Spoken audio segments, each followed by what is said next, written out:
میرے بزرگوں اور دوستوں،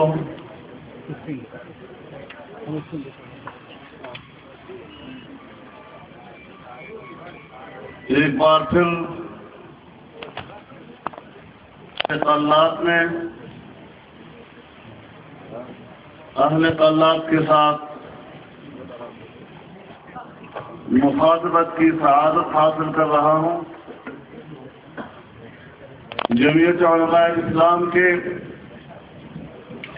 صوبائی اور ضلعی ذمہ داران کا شکر گزار ہوں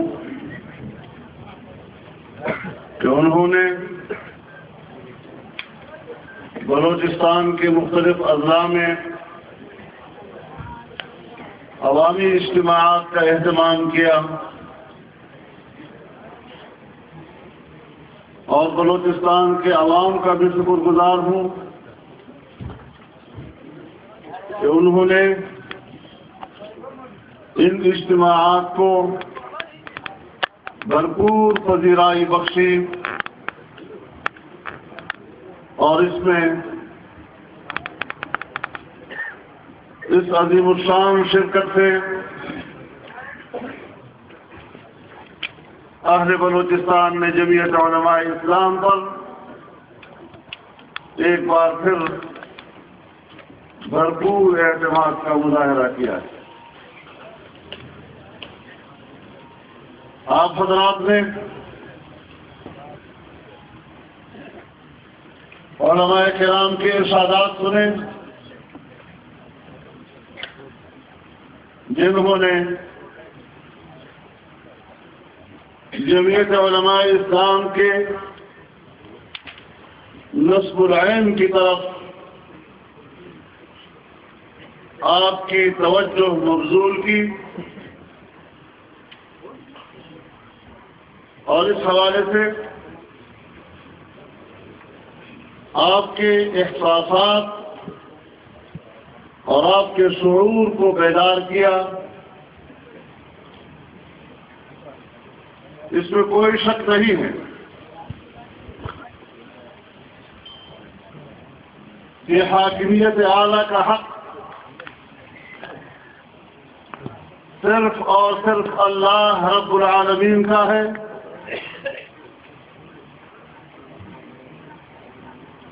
انسان کا حاکم نہیں ہو سکتا۔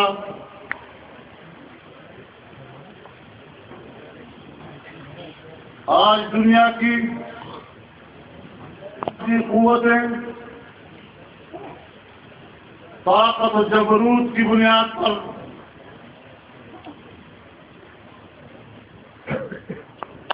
انسانوں پر اپنی حاکمیت مسلط کر رہے ہیں۔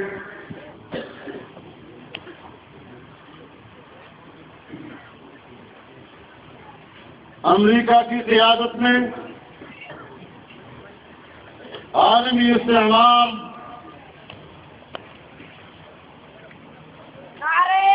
ایک عالمگیر نظام کا تصور پیش کرتے ہیں اور اس عالمگیر نظام کا تصور یہ ہے کہ عالمی ادارے قائم کیے جائیں، کمزور پسماندہ اور ترقی پذیر ممالک کو ان اداروں کا رکن بنایا جائے، عالمی سطح پر معاہدے ہوں اور پسماندہ دنیا کو ان معاہدوں کے اندر جکڑ دیا جائے، اور اس طریقے سے کمزور ممالک اپنی آزادی و خود مختاری سے محروم ہوں، ہمارے جیسے ممالک میں ہمارا قانون مؤثر نہ ہو، ہمارا آئین مؤثر نہ ہو اور عالمی اداروں کی طرف سے صادر کردہ قوانین ہم پر مسلط کر دیے جائیں۔ لیکن اس کے مقابلے میں ہم یہ سمجھتے ہیں کہ استعمار کا یہ تصور انسانیت کی آزادی چھیننے کے مترادف ہے۔ قوموں کی خود مختاری طلب کرنا اور انسان کو انسان کا غلام بنا دینا، اس کے مقابلے میں ہم بھی ایک عالمگیر نظام کی بات کرتے ہیں اور دعویٰ رکھتے ہیں کہ اسلام ایک عالمگیر نظام ہے جو پوری انسانیت میں یکسانیت پیدا کرتا ہے، تمام انسانیت کے بود و باش کے طریقوں، اس کے تہذیب، اس کے تمدن، اس کے اخلاق میں اعتدال پیدا کرنے کے لیے اس علم کی ضرورت ہے جو علم وحی الہی کی بنیاد پر انسان کو دیا جا سکتا ہے، اور تمام انسانیت کے اندر نظم و ضبط پیدا کرنے کے لیے اور یکساں طور پر اس کے اندر قانون دینے کے لیے جب تک قانون وحی الہی کے تابع نہیں ہوگا، انسانیت کے اندر یکسانیت کیسے آئے گی؟ لیکن اگر ہمارا علم اور ہمارا قانون اللہ کی وحی کے تابع ہوگا تو اللہ کی نظر میں سب انسان برابر ہیں، اس کے اندر یکسانیت اور نظم پیدا ہو سکتا ہے، اور سارے انسان ایک اللہ رب العالمین جو ان کا خالق بھی ہے، جو ان کا رازق بھی ہے، اس کی بندگی کرتے ہوئے نظر آئیں گے اور ایک دوسرے کی غلامی سے آزاد و چھوڑ کے جائیں گے۔ اگر ہم پاکستان میں سیاست کرتے ہیں اور پاکستان کی سیاست میں ہم حصہ لیتے ہیں تو یہاں بھی ہم ایک سیاسی عمل کے ذریعے دوسری پارٹیوں کے پروگراموں کے مقابلے میں اپنا پروگرام پیش کرتے ہیں اور ان کو بتاتے ہیں کہ آپ نے جو ملک کے لیے ایک نظام کا تصور بنایا ہوا ہے، ایک نظریہ قائم کیا ہے، یہ انسان کا دیا ہوا نظریہ ہے، اور انسان کا دیا ہوا نظریہ تمام حالات میں انسانوں کے مسائل کے حل سے قاصر رہتا ہے۔ صرف اللہ کا دین ہے جو تمام انسانوں کے لیے امن کی ضمانت دیتا ہے اور تمام انسانوں کے لیے روزگار کا تحفظ فراہم کرتا ہے، اور جب ہم امن کی بات کرتے ہیں تو یہ تمام تر انسانی حقوق کے تحفظ کا نظام ہے، انسان کے جان کا تحفظ، انسان کے مال کا تحفظ، انسان کی عزت و آبرو کا تحفظ۔ اور جب ہم انسانی حقوق کے تحفظ کی بات کرتے ہیں تو جب کسی بھی انسانی حق پر تنازع پیدا ہوگا تو اللہ رب العالمین اس پر واضح طور پر ایک فیصلہ صادر فرماتے ہیں، فَلَا وَرَبِّكَ لَا يُؤْمِنُونَ حَتَّى يُحَكِّمُوكَ فِي مَا شَجَرَ بَيْنَهُمْ ثُمَّ لَا يَجِدُوا فِي أَنفُسِهِمْ حَرَجًا مِّمَّا قَضَيْتَ وَيُسَلِّمُوا تَسْلِيمًا۔ اللہ اپنی ذات کی قسم کھا کر جناب رسول اللہ صلی اللہ علیہ وسلم کو ارشاد فرماتے ہیں کہ لوگ اس وقت تک مومن نہیں ہو سکتے جب تک کہ وہ اپنے درمیان اٹھنے والے تنازعات کا فیصلہ آپ سے نہیں کرائیں گے، اور اس وقت تک مومن نہیں ہو سکتے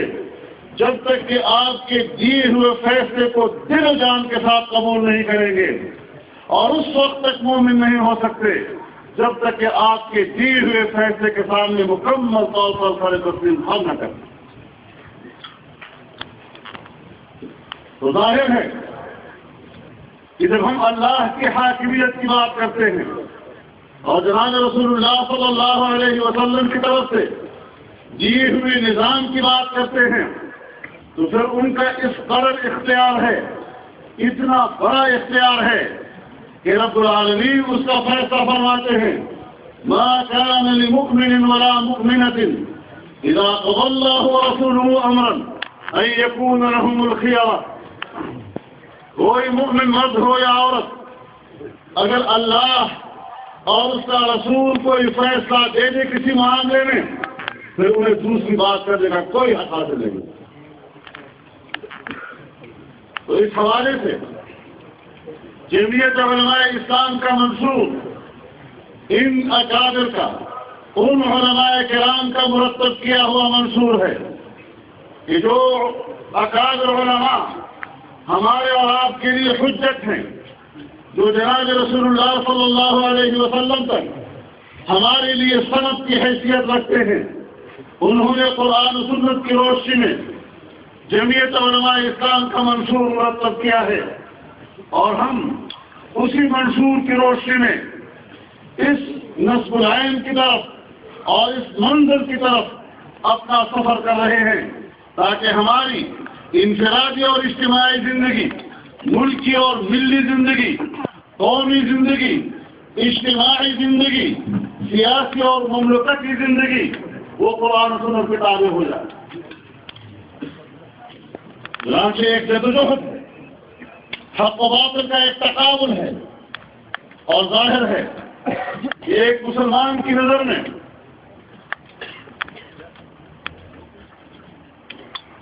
غرض حق کا تصور ہوا کرتا ہے،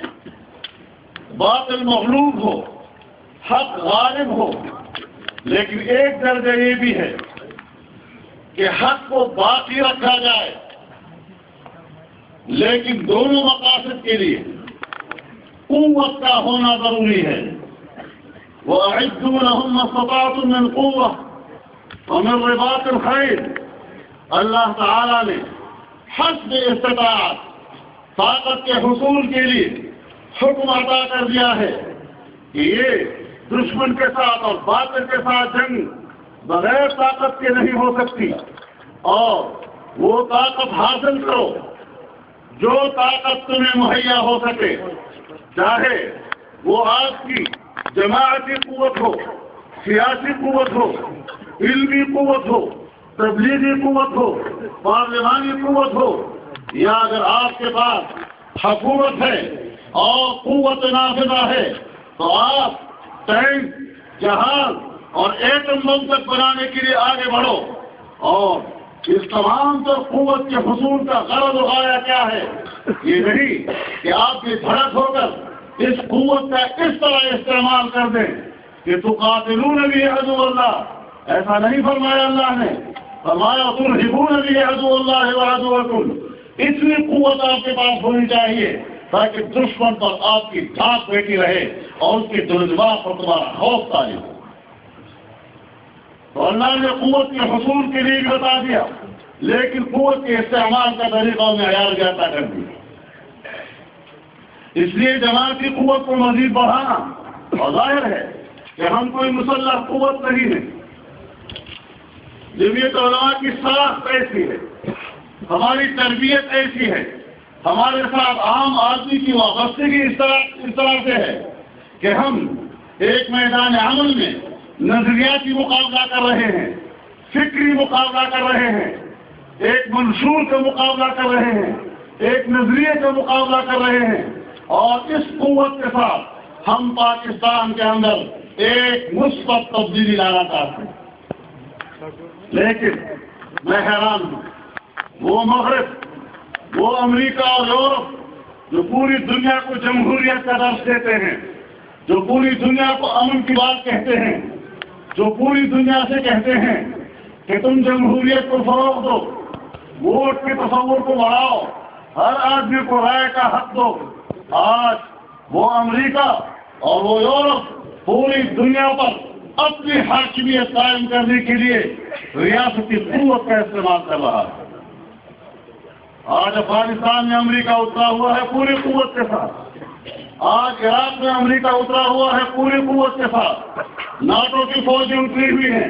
اتحادی فوجوں کے نام پر وہ انسانیت کے خلاف جنگ لڑ رہی ہیں، طاقت کا استعمال کر رہے ہیں، اور آج یہ خبریں بھی چل رہی ہیں کہ امریکی کمانڈوز پاکستان کے علاقوں میں بھی کارروائی کرنے کے لیے تیار ہیں، یہ کہہ کر کہ پاکستان کی اپنی فوجیں دہشت گردوں کا خاتمہ نہیں کر سکی، اس لیے ہم براہ راست پاکستان میں آئے۔ تو میں ان سے پوچھنا چاہتا ہوں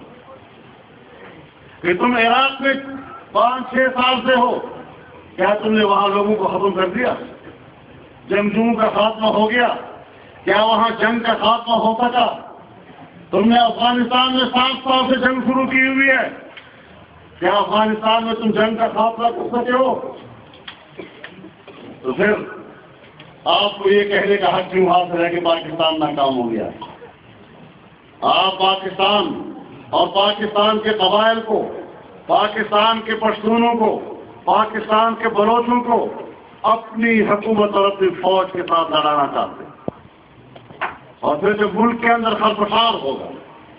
تو پھر ملک کے اندر آنے کا آپ کو راستہ ملے گا، کیونکہ جنگ عظیم دوم کے بعد براہ راست ملکوں پر قبضے کا تصور ختم ہو چکا ہے۔ فوجیں بھیج کر ملکوں پر قبضہ کرنا اور ملکوں کو اپنے اقتدار کے تحت لانا اب اس کا تصور نہیں رہا۔ اب تصور یہ ہے کہ ملکوں کو کمزور کرو، اور جب کمزور ہو جائیں گی تو وہ کاسالیس بن جائیں گی، اور کمزور کیسی ہوں گی کہ ان کو داخلی خلفشار کے حوالے کر اب تو لڑاؤ گی۔ تو پاکستان کے اندر بھی یہاں پر فرقواریت کی بنیاد پر لوگوں کو لڑانے کی کوشش کی گئی، لسانیت کی بنیاد پر، قومی تعصبات کی بنیاد پر،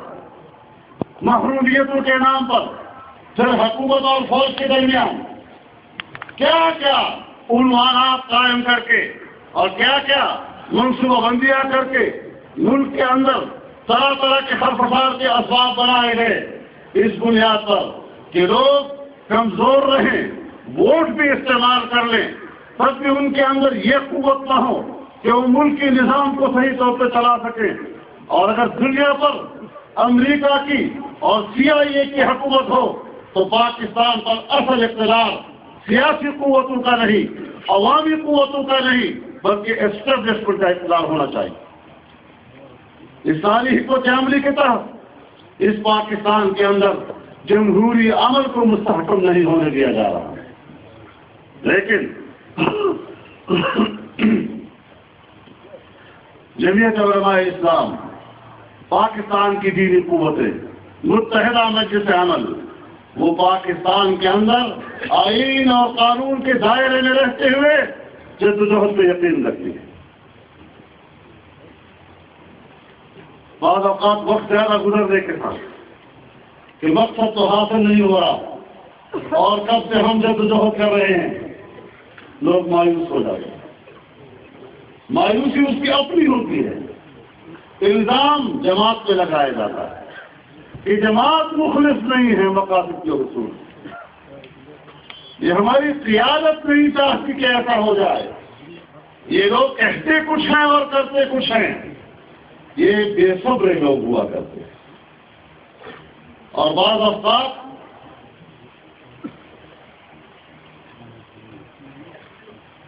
جاہ طلبی بھی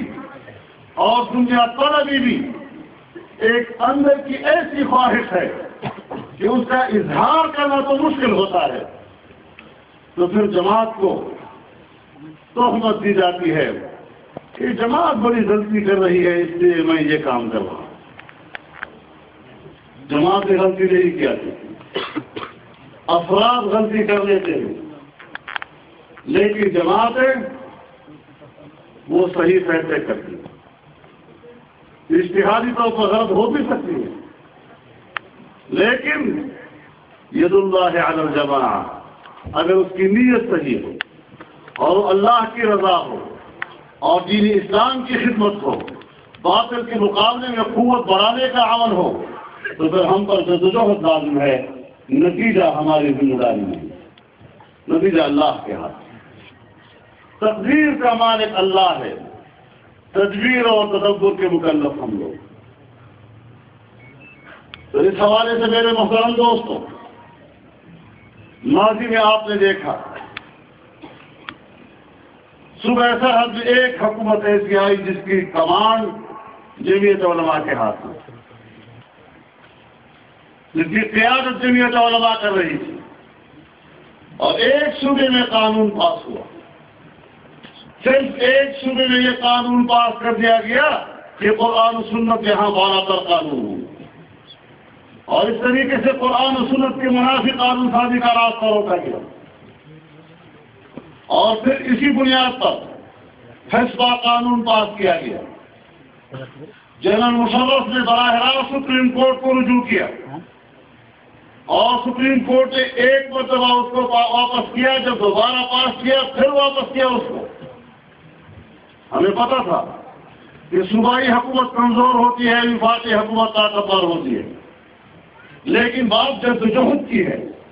حکومت میں ہوتی ہوئی آپ پر جدوجہد ہے، باہر رہتی ہوئی بھی آپ پر جدوجہد ہے۔ وفاقی حکومت مرکز میں کتاب اللہ کے خلاف قانون پاس کر رہی تھی، وہ بے حیائی اور فحاشی کو فروغ دینا چاہتی تھی۔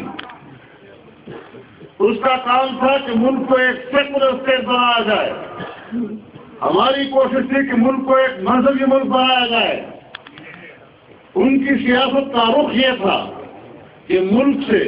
مذہب کا رنگ ختم کیا جائے۔ ہماری جدوجہد کا رخ یہ تھا کہ ملک پر مذہب کا رنگ چڑھایا جائے۔ یہ مقابلہ تھا، ہمارا کام مقابلہ کرنا ہے۔ انہوں نے اسلامیات کے مضمون سے،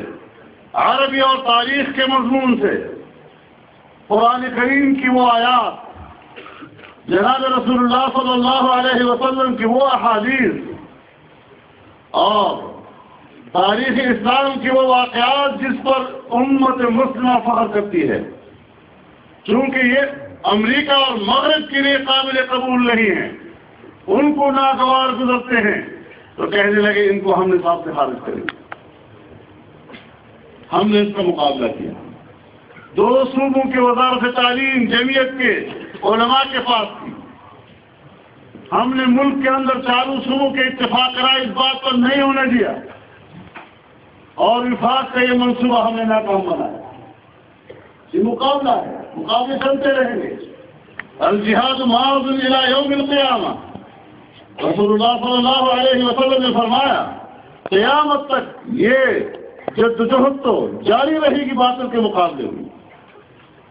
ہماری اور آپ کی کوشش یہ ہے کہ ہم آئیں، اس پلیٹ فارم پر اکٹھے ہوں۔ ہماری جدوجہد اس پلیٹ فارم سے ہو تاکہ ہم اللہ کے سامنے سرخرو ہوں کہ الہ العالمین، جب دنیا میں حق و باطل کی جنگ تھی تو میں اپنی زندگی میں حق کی جماعت کے ساتھ، حق عقیدے کے ساتھ، میری جو بھی تھوڑی بڑی کوشش اور محنت تھی، جو بھی جمع پونجی تھی، میں نے حق کے لیے خرچ کیا ہے۔ جو بھی میرے پاس وقت تھا، میں نے ایک حق مقصد کے لیے اس کو صرف کیا ہے، یہ نہیں کہ میں نے باطل کے لیے خرچ کیا۔ اور یا اللہ کامیابی ناکامی جو ہے آپ کا کام ہو۔ کامیابی ہمیں نہیں ملی، تب بھی جدوجہد میں نے تیرے دین کے لیے کی ہے۔ اگر ہم اپنی زندگی کے یہ اوقات جمعیت علماء کے صف میں ڈال دیں اور اس جدوجہد میں ہم شریک ہو جائیں تو انشاءاللہ اللہ کے حضور سرخرو ہو سکیں گے۔ میرے محترم دوستو، یہ مقابلے کا دور تھا، رہے گا، آگے بھی چلے گا۔ ہم پر تنقید بھی ہوتی رہی، صدری ترمیم کی بات آئی، ہم پر تنقید کرتے رہے۔ پاکستان پیپلز پارٹی والے بھی، مسلم لیگ نون والے بھی، پشتونخوا والے بھی، یہ قوم پرست حضرات بھی، یہ سارے ہم پر تنقید کرتے تھے، اور ہم کہتے تھے کہ ان حالات میں اتنا ہی ہو سکتا تھا، اور جو کچھ کیا ایک معاہدے کی بنیاد پر کیا، بغیر معاہدے کے نہیں، کہ ہم سمجھتے تھے کہ طاقتور آمریت کو ہٹانا مشکل ہوتا ہے، لیکن اگر رفتہ رفتہ ہم آمریت کو کمزور کر دیں گے تو پھر کمزور آمریت کو ختم کرنا آسان ہوگا۔ آج وہ دور گزر گیا ہے، الیکشن ہو چکے ہیں، پیپلز پارٹی اور مسلم لیگ نون 2 بڑی جماعتیں بن کر ابھری ہیں، حکومت بنا رہے ہیں۔ اب ہم انہیں کہتے ہیں کہ 17ویں ترمیم کو ووٹ دینا اگر جرم تھا تو کیا اس کو برقرار رکھنا اب جرم نہیں ہوگا؟ آپ کیوں برقرار رکھنا چاہتے ہیں؟ پھر ترمیم کے لیے 2/3 اکثریت کی ضرورت ہوتی ہے، تو ہم آپ کے ساتھ ہیں، اور جب ہم آپ کے ساتھ ہیں تو آپ کے پاس 2/3 اکثریت بھی ہے۔ تو آپ کیوں ختم نہیں کر رہے؟ اب ادھر ادھر دیکھتے ہیں، جی یہ مشکلات ہیں، جی یہ مشکلات ہیں، جی یہ مشکلات ہیں۔ اچھا، مشرف کمزور ہو گیا، آمریت کمزور ہو گئی، عوام کے ووٹ کی قوت آپ کے پلڑے میں آ گئی، تو یہ مشکلات ہیں اور یہ مشکلات ہیں اور یہ مشکلات ہیں۔ اور جب مشرف طاقتور تھا،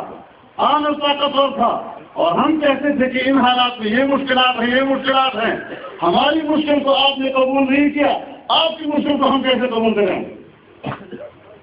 کیسے تسلیم کریں ہم اس بات کو؟ تو وقت نے ثابت کیا کہ ہمارے وہ فیصلے غلط نہیں تھے، لیکن وقت کے تقاضوں کے مطابق کمزور ضرور تھے، لیکن ہم نے سوچا کہ ہم آگے بڑھتے جائیں گے اور بڑھتے جائیں گے اور بالآخر ہم آمریت کا خاتمہ کریں۔ اب میں کہتا ہوں ان حضرات سے کہ اب آپ طاقتور ہو گئے اور آمریت کمزور ہو گئی، مشرف کمزور ہو گیا، تو ہم نے 5 سالہ سیاست میں ایک کمزور مشرف آپ کو حوالے کیا، تو اب نکالو نا اس کو، آپ نکالے، ہم آپ کے ساتھ ہیں، کیوں نہیں نکالتے؟ ہم پہ الزام ڈالتے تھے کہ ہم تو مشرف کو تحفظ دے رہے ہیں، تو اب آپ نکالیں اور پھر دیکھیں کہ ہم تحفظ دیتے ہیں یا آپ کا ساتھ دے رہے ہیں۔ آپ کمزور مشرف کو نہیں نکال سکتے، اور ہم سے کہتے تھے طاقتور مشرف کو نکالو بات۔ میں نے میاں نواز شریف صاحب سے لندن میں کہا کہ آپ بھی 2 دفعہ وزیر اعظم رہے، بینظیر بھٹو صاحبہ بھی 2 دفعہ وزیر اعظم رہی، اور 7 سال ہو گئے، تم دونوں ملک میں نہیں جا سکتے، تم دونوں ملک میں ابھی تک نہیں جا سکتے۔ تو آپ کے لیے یہ کہ 7 سال آپ ملک میں نہیں جا سکتے اس کی وجہ سے، اور ہمارے لیے اتنا آسان کہ جاؤ وہاں پر ایجنسی میں ایک آدمی بیٹھا ہوا ہے، اس کو پکڑ کے باہر نکالو، کوئی طریقہ ہے؟ ہم نے کہا تھا کہ طاقت استعمال مت کرو، مذاکرات کا راستہ اختیار کرو، قبائل کے ساتھ مذاکرات کرو، بلوچستان میں بلوچوں کے ساتھ مذاکرات کرو۔ تو ہمارے بارے میں کہا گیا کہ یہ تو MMA والے ہیں، یہ تو صبح سرحد میں مذہبی انتہا پسندوں کو تحفظ دینا چاہتے ہیں۔ ہماری کورسوں کو ناکام بنایا گیا۔ آج تو ہماری حکومت نہیں ہے وہاں پر، آج تو وہاں پر قوم پرستوں کی حکومت ہے، سیکولر لوگوں کی حکومت ہے۔ اور کیا وقت آ گیا، کمال کی بات ہے کہ سیکولر جماعت ہے جو کہتی ہے کہ مذہب اور ریاست کا تعلق نہیں ہو سکتا، ریاست کا مذہب سے کوئی تعلق نہیں۔ آج وہ سواد میں شریعت حاصل کر رہے ہیں، پاس وہاں مل گئے کعبے کو صنم خانوں سے، تو آپ خود اندازہ لگائیں کہ وہ کہتے ہیں کہ وہاں پر یہ ہم مذاکرات کا راستہ لیں گے، بات چیت کے مسائل کو حل کریں گے، تو اس کا معنی یہ ہے کہ جو ہماری پالیسی تھی اس کو تسلیم کیا انہوں نے، سوائے اس کے اور کوئی راستہ نہیں ہے۔ میں آج بھی یہ کہنا چاہتا ہوں کہ بلوچستان میں مشکلات ہیں، قبائل پہاڑوں پہ چڑھ گئے ہیں، بندوق ہاتھ میں لے لی ہے، کبھی تو سوچنا پڑے گا کہ آخر یہ لوگ کیوں پہاڑوں پہ گئے، کیوں بندوق اٹھائی، کیوں لڑنے پہ مجبور ہو گئے۔